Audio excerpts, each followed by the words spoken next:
बिस्मिल्लाहिर्रहमानिर्रहीम। अस्सलाम वालेकुम। कैसे हैं आप सब? उम्मीद करती हूँ अच्छे से हैं। मेरी दुआ है खुश रहें, आबाद रहें, हंसते मुस्कुराते रहें, आप लोगों की तमाम दिली मुरादें पूरी हों, आपका पर्सन बेहतरीन इंसान बन के आपकी ज़िंदगी में वापस आए। अल्लाह ताला फ़लस्तीनियों की गैब से मदद करे, इसराइल को निस्तो नाबूद करे, आमीन।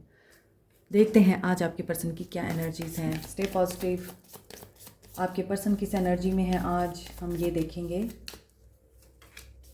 सब लोग ये रीडिंग देख सकते हैं, और जिस दिन मैं ये ना कहूँ कि सब लोग ये रीडिंग देख सकते हैं, उसका मतलब ये नहीं होता कि आप लोग नहीं देख सकते। मैरिड अनमैरिड, मेल फीमेल, सब लोग ये रीडिंग देख सकते हैं। आपका जिस तरह का भी रिलेशनशिप है, थर्ड पार्टी सिचुएशन है, या फिर आप लोगों के दरमियान में नो कांटेक्ट है, या फिर आप एक्स्ट्रा मैरिटल अफेयर में हैं, सब लोग ये रीडिंग देख सकते हैं। Number 42, number 51, number 50, number 44 and 41 important हो सकता है। आज 40 की सीरीज़ और 50 की सीरीज़ आई है आप लोगों के लिए। मे बी आप लोग 40 या 50 ईयर्स की एज से बिलोंग करते हैं, और ये भी हो सकता है कि काफ़ी मेच्योर इनफ हैं आप या आपके person. Women holding a coin, may be एक ऐसी फीमेल, यहाँ पे वुमेन होल्डिंग अ हार्ट है, यहाँ पे वुमेन होल्डिंग अ कॉइन है। मे बी आपके पर्सन की ज़िंदगी में दो औरतें हैं। एक औरत लव और इमोशंस के साथ डील करती है, तो दूसरी यहाँ पर दिमाग और लॉजिक के साथ डील करती है। ये भी हो सकता है कि अगर आपके पर्सन की ज़िंदगी में दो औरतें नहीं हैं, तो ये दोनों क्वालिटीज़ आप लोगों के अंदर हैं कि आप लोग एट ए टाइम रिसेप्टिव भी हैं, अंडरस्टैंड कर रहे हैं इमोशंस को, लव को, क्योंकि आप लोग काफ़ी स्ट्रेंथ में हैं और आप अच्छी खासी अपनी हीलिंग कर चुके हुए हैं। पहले आप लोग काफ़ी बिजनेस ओरिएंटेड, करियर ओरिएंटेड रहे हैं, अपने आप को स्टेबिलिटी की तरफ आप लोगों ने थ्राइव किया हुआ था। आपको बहुत ज़्यादा मटेरियल डिज़ायर्स थी, लेकिन अब आप लोग अपनी हीलिंग के साथ साथ इस एनर्जी में आ चुके हैं कि स्टबन होने से या हार्ड होने से कुछ नहीं बनता। अगर आप लोग कंपैशनेट, लविंग एंड केयरिंग रहकर अपने रिश्तों को नर्चर करें तो ये ज़्यादा बेहतर है। बहुत सारे लोगों का यहाँ पे क्राउन चक्र हील हुआ है, सन, हैप्पीनेस दिख रही है। यस, आप लोग बैलेंस में आए हैं, तो आपके पर्सन भी बैलेंस में आए हैं। मैजिशियन एंड द मिरर की एनर्जी है। सो यहाँ पे यही चीज़ दिख रही है। 22 की मास्टर नंबर है ये, एंड 53 की एनर्जी है। सो आपके पर्सन भी विजडम गेन कर चुके हैं। आप लोग एक दूसरे को मिरर एनर्जी देते हैं। सो जो भी आप अपने पर्सन को शो कराएंगे वही आपके पर्सन आपको शो कराएंगे। सन की एनर्जी है, एक्शन की एनर्जी है। सो माइंड क्लियर हो रहा है आपके पर्सन का। सॉरी, बाहर कोई आ गया था, सो मुझे ब्रेक लेनी पड़ी। ओके, आपके पर्सन की एनर्जीज ये दिख रही हैं कि क्राउन चक्रा तो उनका हील हो रहा है और एक्टिव भी हो रहा है, स्ट्रेंथ गेन कर रहे हैं। हो सकता है उनको कोई ऐसी फ़ीमेल मिल सकती हैं इस वक्त जो उनको फाइनेंशियल हेल्प कर सकती हैं, फाइनेंशियल एडवाइस दे सकती हैं। और ये भी हो सकता है कि आप वो वुमेन हैं जो अपने पर्सन को इस तरह की एडवाइसेस देती रही हैं जिसमें आपके पर्सन फाइनेंशियली बेनिफिट उठाते रहे हैं। सो ऐसा भी दिख रहा है कि वर्क प्लेस पर आपके पर्सन का रोमांस शुरू हुआ था आपके साथ, या वर्क प्लेस पर आपके पर्सन का किसी ऐसी औरत के साथ रोमांस स्टार्ट हुआ जो उनको सिर्फ इसीलिए अट्रैक्ट की कि वो काफ़ी इंटेलिजेंट थी, लेकिन आपके पर्सन वहाँ से हील कर रहे हैं। उनको आपकी वैल्यू, आपकी मोहब्बत रियलाइज़ हो रही है, क्योंकि उनको ये लगता है आप प्योर हार्ट हैं। और प्योर हार्ट लोग जो होते हैं वो हमेशा स्पिरिचुअल प्रोटेक्शन के अंडर होते हैं, स्पिरिचुअली वो गाइडेड होते हैं। सो आपके पर्सन्स की एनर्जीज़ में तो यही दिख रहा है कि ये हील करना चाहते हैं अब, और स्ट्रेंथ गेन करके ये क्लियर हैं अपने माइंड में, एक्शन लेना चाहते हैं। हायरोफेंट, आप लोग इनके साथ मैरिड हैं ऐसा दिख रहा है। आपका रिश्ता रिवाइवल में है, एक नए सिरे से स्टार्ट हो रहा है, एक नए सिरे से आप लोग इस रिश्ते पे काम करना चाह रहे हैं। नहीं, आप लोग नहीं करना चाहते, आपके पर्सन करना चाहते हैं। आपके पर्सन की प्रेजेंट एनर्जीज, टॉरस एनर्जी दिख रही है आपके पर्सन में। एरीज, लियो, सैज हो सकते हैं, कैंसर, पाइसिस, स्कॉर्पियो हो सकते हैं। मे बी आपके पर्सन ने थर्ड पार्टी की वजह से ही आपको चीट किया, आप लोगों ने वॉक अवे किया है। आप अगर इनके साथ मैरिड हैं तो आपको थर्ड पार्टी का पता चला है, आपने वॉक अवे किया है। अगर आप मैरिड नहीं थे, इन्होंने आपके साथ कमिटमेंट की, मे बी आप लोग इनके साथ फिजिकल भी हुए, इसके बावजूद आपके पर्सन ने आपको छोड़ा और कहीं और शादी की है, कहीं और न्यू बिगनिंग की है, तो आप लोगों ने वॉक अवे किया है। आप लोगों की वॉक अवे की एनर्जी है, आपके पर्सन की कन्फ्यूजन की एनर्जी है। And queen of pentacles. देखें ऊपर भी एक वेल्दी वुमेन आ रही थी, नीचे भी वेल्दी वुमेन आ रही है। मे बी आपके पर्सन ने पैसों की खातिर इस औरत से शादी की है और ये औरत ऑलरेडी पहले बहुत वेल्दी थी। जहाँ पर फ़ायदा होता है ना, वहाँ पर हमेशा डेथ ही होती है। रिश्तों की डेथ, मोहब्बत की डेथ, इमोशंस की डेथ, इज़्ज़त की डेथ, ईगो की डेथ, हर चीज़ की डेथ होती है। ये हो सकता है कि आपके पर्सन अगर दूसरी जगह पे मैरिड है, मैंने आपको बोला है आपके साथ शादी नहीं की है, आप लोगों ने वॉक अवे किया है, लेकिन ये पर्सन जहाँ शादीशुदा है वहाँ भी ये इंसान खुश नज़र नहीं आता, क्योंकि यहाँ एक बेनिफिट जुड़ा हुआ था। हो सकता है आपके पर्सन ने बड़े छोटे छोटे झूठ बोले आप लोगों के साथ, और वो जब बड़े झूठ में कन्वर्ट हुए तो आपसे ये चीज़ बर्दाश्त नहीं हो सकी, आपने मुंह मोड़ा हुआ है इन लोगों से। ऊपर भी एक लड़की है, नीचे भी एक लड़की है।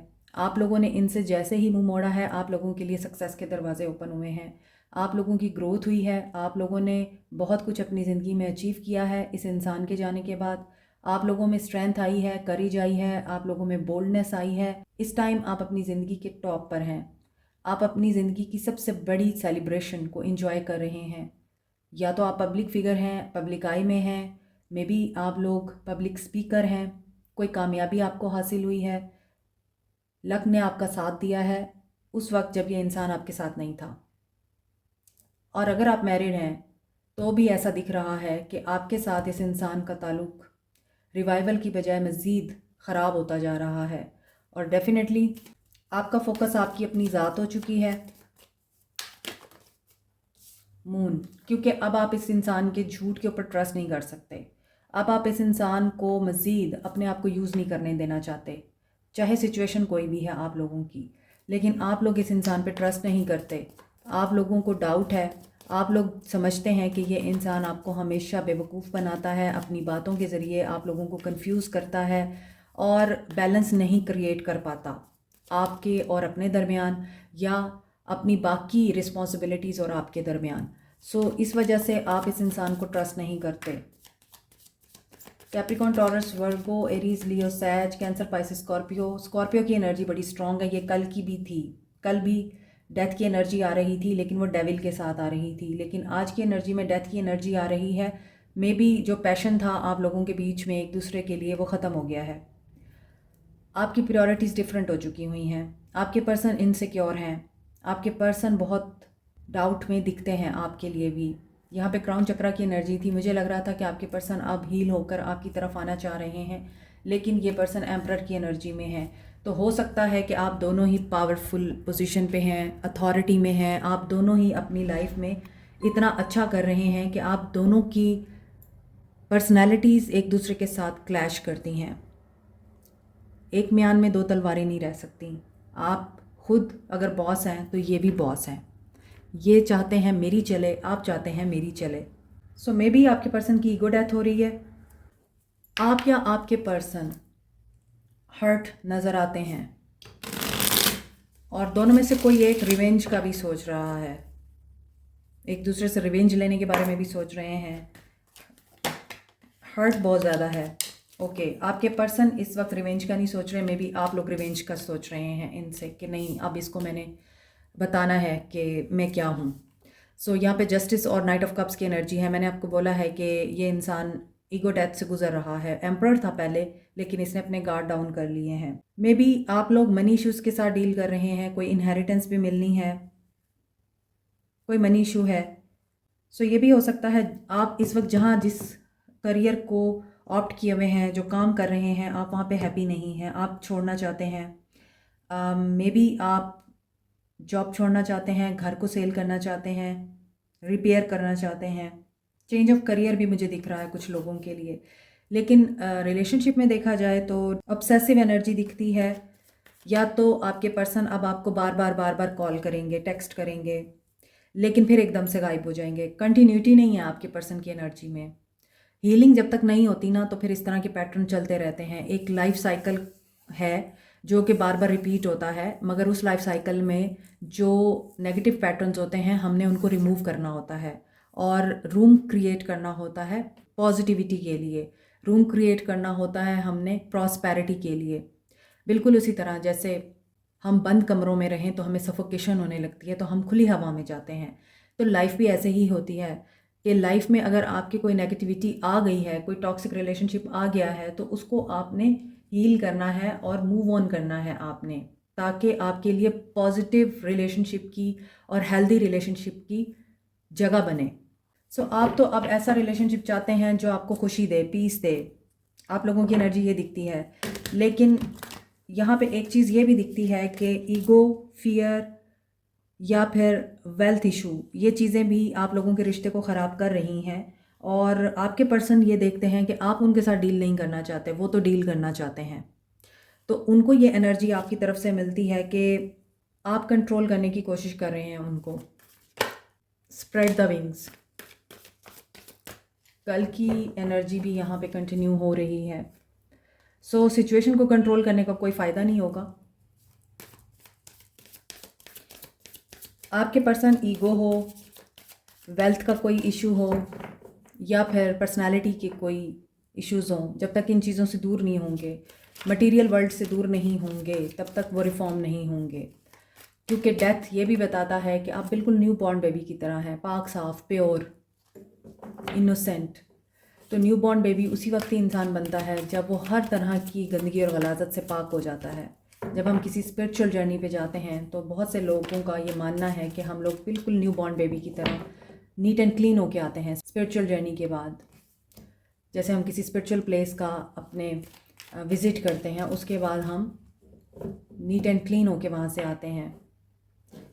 In the same way purification बहुत ज़रूरी है, चाहे वो रिश्ता हो, चाहे वो पर्सनालिटी हो, और इसी से ही आपके पर्सन इस वक्त डील कर रहे हैं। आप दोनों के इंटरेस्ट पहले सेम थे लेकिन अब चेंज हो चुके हुए हैं। सो अब ये कंटिन्यूटी किस तरफ जा रही है? पहले तो आप लोगों की कंटिन्यूटी ये थी कि पैटर्न आपके सेम रिपीट हो रहे थे, कभी बहुत अच्छा चल रहा है, कभी बहुत बुरा चल रहा है, कभी आपके पर्सन आप में इन्वॉल्व हैं, कभी नहीं हैं, कभी बिजनेस को टाइम दे रहे हैं, कभी आपको टाइम दे रहे हैं। तो इस इंसान में स्टेबिलिटी नहीं है। इसी वजह से अब देखते हैं कि ये कंटिन्यूटी किस तरफ जा रही है। Just breathe, spread your wings. आपके पर्सन डिसीजन लेना चाहते हैं और डिसीजन ले लेंगे। यस, आपके पर्सन डिसीजन ले लेंगे विक्ट्री के लिए। डे ड्रीमिंग करते हैं, नहीं डिसीजन नहीं लेंगे ये अभी, मगर ये डे ड्रीमिंग करते हुए नज़र आ रहे हैं, ख्याली पुलाव पकाते हुए नज़र आ रहे हैं, फैंटेसी वर्ल्ड में रहते हैं बहुत ज़्यादा। जो डिसीजन इनको लेना चाहिए वो नहीं लेते। बस हो सकता है कि किसी लम्हे में इनको आपकी बहुत याद आती है तो ये फिर प्लान करने बैठ जाते हैं, मैं ऐसे करूँगा, वैसे करूँगा, और मैं सारी हदें पार कर दूँगा, सारी दीवारें फलांग लूँगा, मैं बाउंड्रीज़ जो सोसाइटी की वजह से या लोगों ने जो क्रिएट कर रखी हैं या आपने अपने इर्द गिर्द जो इस वक्त वॉल क्रिएट की हुई है कि आप इनको पास नहीं आने दे रहे, आप इनको नहीं अलाउ कर रहे, तो ये सोचते हैं कि मैं ये सब कर जाऊंगा और मैं डिटर्मिनेशन के साथ इसको हासिल कर लूँगा। ये डे ड्रीमिंग करते हैं, मगर अभी आपके पर्सन के एक्शन में जो है स्टेबिलिटी दिख रही है, ये डिसीजन ले लेंगे। देखें, कभी आपके पर्सन ये सोचेंगे कि मैं करूँगा, कभी सोचेंगे कि नहीं करूँगा। इसी तरह करूँगा नहीं करूँगा, करूँगा नहीं करूँगा, इसी एनर्जी से ये पर्सन आपकी तरफ डिसीजन लेंगे और डिसीजन लेकर आपको अप्रोच करेंगे। किसी गेट टुगेदर में आप लोग मिल सकते हैं, कोई फैमिली गैदरिंग में मिल सकते हैं, बर्थडे पार्टी या मैरिज सेरेमनी या फिर मैरिज एनिवर्सरी, कोई किसी किस्म की ऐसी फैमिली गैदरिंग जिसमें ये आपको देखेंगे तो ये रिकंसीडर करेंगे अपने उस फैसले को जिसमें इन्होंने आपसे दूर जाने का फ़ैसला किया था। यस, फिर इन्हें कन्फ्यूजन होगी, ये देखेंगे आपको कहीं और उसके बाद इनको फ़ैसला लेने में इसलिए डिफ़िकल्टी होगी क्योंकि ये बैलेंस में नहीं है।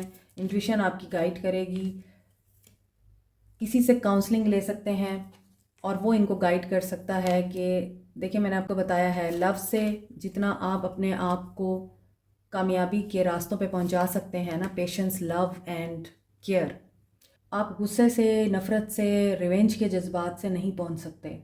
तो यहाँ पे कंट्रोल की एनर्जी है और क्राउन चक्रा, यहाँ भी क्राउन चक्रा था, यहाँ भी क्राउन चक्रा था। ये क्यों आ रहा है क्राउन चक्रा? ओके, देखिए, अभी आपके पर्सन की आज की एनर्जीज काफ़ी कंफ्यूजिंग हैं। ये आपकी तरफ आना भी चाहते हैं और नहीं भी आना चाहते। ये आपको अप्रोच करना भी चाहेंगे और नहीं भी करना चाहेंगे। सो इस इंसान की अपने मेंटल कन्फ्लिक्ट्स इतने ज़्यादा हैं कि जब तक इनका क्राउन चक्रा नहीं एक्टिव होगा और ना ही क्लियर होगा, तब तक ये आपके लिए स्टैंड नहीं लेंगे। चूज़ योर बैटल की एनर्जी है, तो क्या ये स्टैंड ले लेंगे? क्या ये स्टैंड ले लेंगे? नहीं, नहीं। Back to back 3 major arcana जो कि बहुत ही इम्पॉर्टेंट है। Tower, devil and judgment. So अगर आप चाहते हैं जजमेंट आपकी फेवर में हो, surrender to divine, leave everything on Allah, क्योंकि यहाँ आपके कंट्रोल में कोई चीज़ नहीं है। टावर के साथ डेविल आ रहा है, सो कोई डेविलिश एनर्जी इनकी लाइफ में एक ऐसा टावर मूवमेंट लेके आ रही है जिसमें इनको जजमेंट से गुजरना पड़ेगा। You have the power to mould everything. आप मैनिफेस्ट कर सकते हैं, जजमेंट आपकी फेवर में होगी, क्योंकि आप अपने माइंड को क्लियर रखें। आप अपने जहन को इस चीज़ के लिए रेडी रखें कि आपको क्या चाहिए, आप क्या चाहते हैं। अगर आप क्लियर नहीं है ना, तो आपकी लाइफ में भी बैलेंस नहीं आएगा। आप भी बैलेंस में नहीं रहेंगे, अनबैलेंस होकर आप भी कोई ऐसा एक्ट कर जाएंगे कि टावर आ जाएगा अगेन। So be careful. यहाँ पर आपके पर्सन के एक्शन में अभी एक्शन नहीं दिख रहा। ये कन्फ्यूजन की एनर्जी में है, मे बी की एनर्जी में है। आपको क्या करना चाहिए? आपको क्या करना चाहिए? आपको क्या करना चाहिए? Engagement ring. आप कमिटमेंट का वेट कर रहे हैं, और अगर आप मैरिड हैं तो आप चाहते हैं कि ये पर्सन आपको ऑन करे, बैलेंस में रहें। ट्विन फ्लेम की एनर्जी हो सकती है आप लोगों की। हो सकता है आप लोग ट्विन फ्लेम की जर्नी में हैं, इसीलिए बैलेंस बड़ा ज़रूरी है। आप लोगों का बैलेंस में रहना बहुत ज़रूरी है, क्योंकि ऐसे इंसान की एनर्जीज़ काफ़ी डिस्ट्रप्टिव हैं और ये आपको भी डिस्टर्ब कर सकती हैं। आप दोनों एक दूसरे को कंप्लीट करते हैं, ये बात आप दोनों को पता है। स्टेबिलिटी और सिक्योरिटी, ग्रोथ उसी वक्त आती है जब आप नार्सिसिस्टिक पैराडाइम को अंडरस्टैंड करते हैं और इसलिए उस रिश्ते में नहीं रहते। मे बी आपके पर्सन नार्सिसिस्ट हैं, इसी वजह से ये मे बी की एनर्जी आ रही है, और इसीलिए मुझे लग रहा था कि आप दोनों के इंटरेस्ट डिफरेंट हो गए हैं, आप दोनों के रास्ते डिफरेंट हो गए हैं। सो इसी वजह से अगर आप एक नार्सिसिस्टिक इंसान के साथ महज इसलिए रह रहे हैं, आप बहुत मोहब्बत करते हैं, तो आपको वहाँ से बाहर आ जाना चाहिए। आप ऐसे इंसान के साथ नहीं रह सकते। ये इंसान आपकी ज़िंदगी को हेल बना देता है।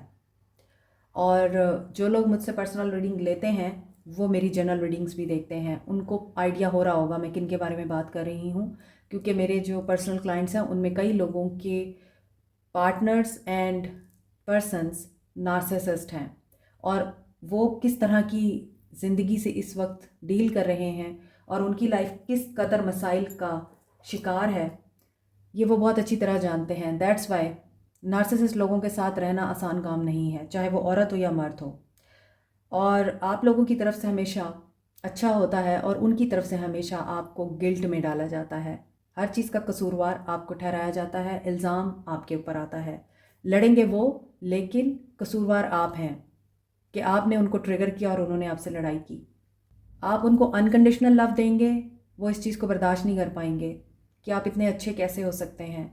तो आपके अनकंडीशनल लव में भी वो कोई ना कोई गैस लाइटिंग करने का एलिमेंट ढूंढ लेंगे।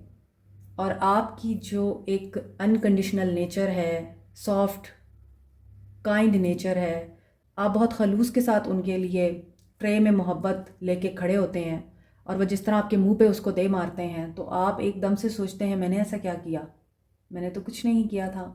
तो आपके लिए गाइडेंस ये है कि अगर आप ऐसे इंसान के साथ डील कर रहे हैं तो डेफिनेटली आपको ज़रूर ये बात सोचने की ज़रूरत है कि आप उनसे मोहब्बत करते हैं, ये इनफ है आप लोगों के लिए।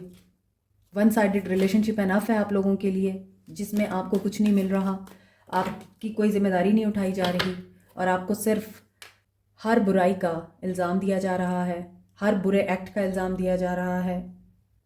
उनकी ज़िंदगी में कुछ भी बुरा हो रहा है, कसूरवार आप हैं। आपकी ज़िंदगी में कुछ भी बुरा हो रहा है, कसूरवार आप हैं। अगर उस इंसान को सांस नहीं आ रही है ना, तो भी कसूरवार आप हैं।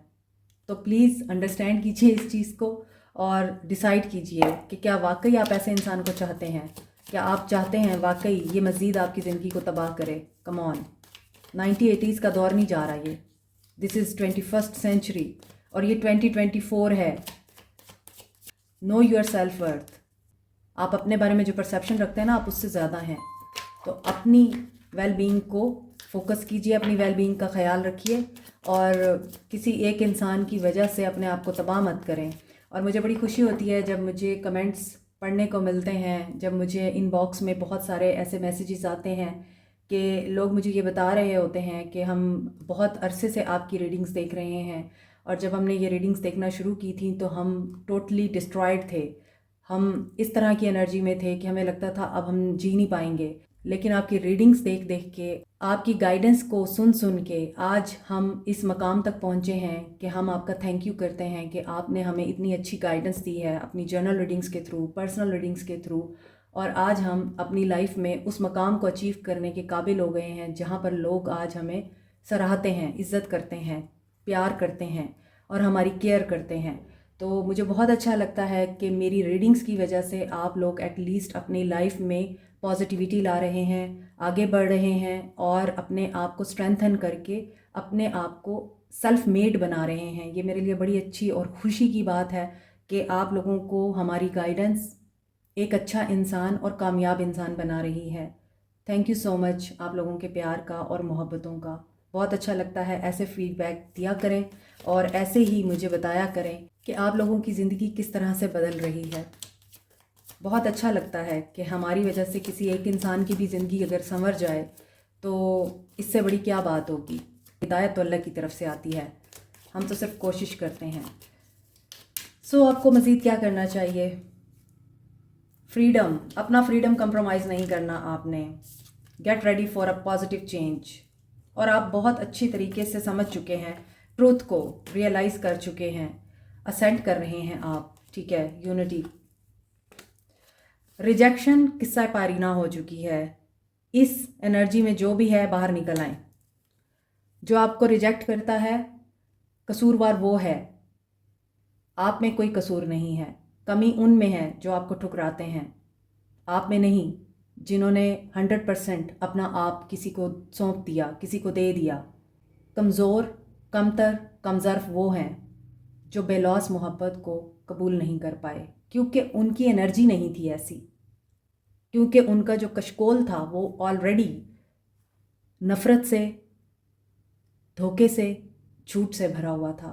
तो देखिए, जहाँ पर नफ़रत, झूठ और धोखा हो वहाँ मोहब्बत, केयर और इज़्ज़त नहीं रह सकती।